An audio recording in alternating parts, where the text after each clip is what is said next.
Bonjour, nous voici sur les épreuves Les Espoirs Limousins à Limoges. Alors les épreuves ont commencé pour les premiers il y a 1h30 bientôt. Nous sommes avec le deuxième qui a commencé un peu plus tôt. Alors, des épreuves, il y a 3 choses, il y a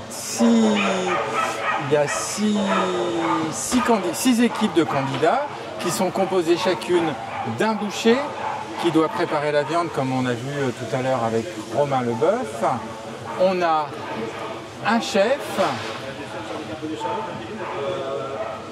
qui prépare un repas et on a un jeune aussi ou une jeune qui va faire le service et qui a dressé une table. Donc, quand le travail de service est fini, on voit les jeunes du service qui aident à la cuisine.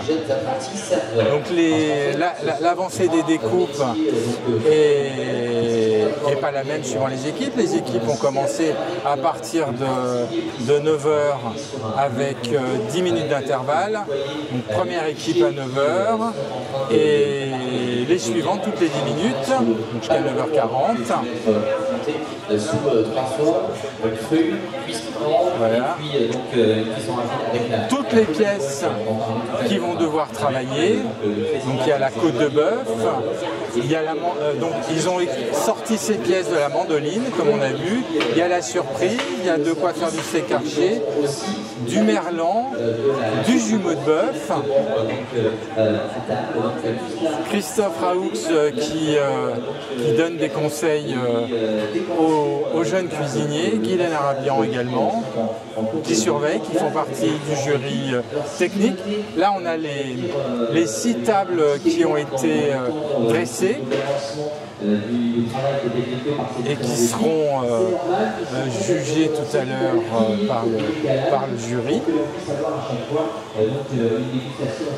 Et les dégustations, les envois pour le jury dégustation se feront à partir de 13h20 jusqu'à 14h10. Là, on a vu les 6 tables. Et là on passe à la deuxième partie du concours. Donc le jeune cuisinier.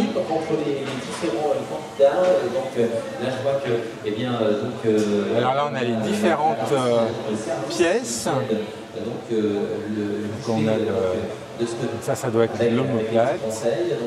Pour la préparation, ça permet d'avancer un petit peu plus vite quand on travaille comme ça à deux. Voilà, on va demander au président du jury, Romain, dis-nous ce qu'on voit ce qu'on voit devant nous. Ce qu'on voit devant nous.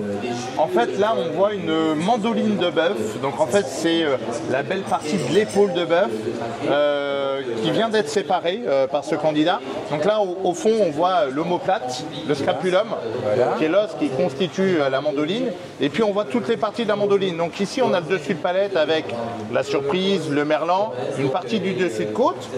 Ici, on a ce qu'on appelle la macreuse à beefsteak, qui est une très très belle pièce pour faire des roast beef et des tourne dos que notre candidat va devoir faire.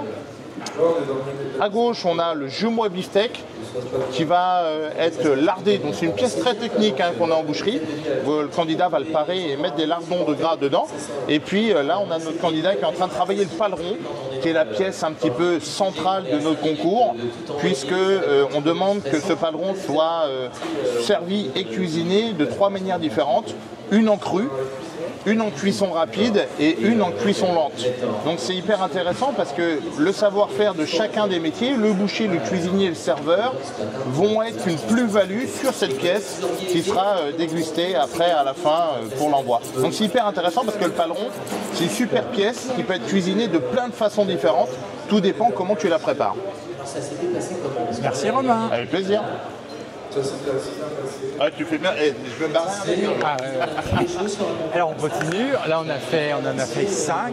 Là on arrive au 5e. Bien sûr, ça aide à décomplexer beaucoup de choses et peut-être si on voit, c'est comme ça qu'on apprend et qu'on se rend compte de quoi faire et de ce qu'on peut faire pour s'améliorer.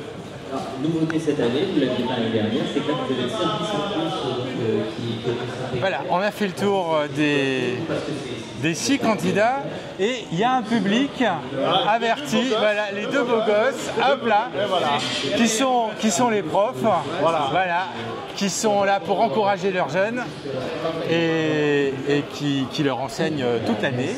Merci pour l'enseignement. Et je peux même rajouter quelque chose. Non, c'est pas une méchanceté, mais c'est 2 professeurs qui sont extrêmement investis dans la formation au quotidien de leurs jeunes. Et chaque année, moi qui fais pas mal de concours, je les vois, ils entraînent des jeunes, qui sont des jeunes toujours qui sont motivés, c'est des profs qui sont très bienveillants. Et nous, professionnels, on a complètement besoin de ces profs. Parce que en fait, alors des fois les profs sont un petit peu mis à mal parce qu'on dit bah oui, les profs s'en occupent pas. Là, on a 2 exemples de profs qui sont complètement investis dans la formation au sein de leurs jeunes et qui nous font toujours des très bons retours en tant que maître d'apprentissage. On a besoin de ces jeunes-là parce qu'on l'oublie. Un apprenti, ça fonctionne évidemment avec un maître d'apprentissage, mais un centre de formation où on a besoin de profs qui sont compétents et investis. Et c'est le cas des 2 énergumènes qu'on a devant nous. Et en plus, on passe toujours des bons moments parce que voilà, c'est des vrais bouchers dans l'art de faire et Martial, effectivement, on profite aussi à table. Voilà, ça fait partie de la boucherie.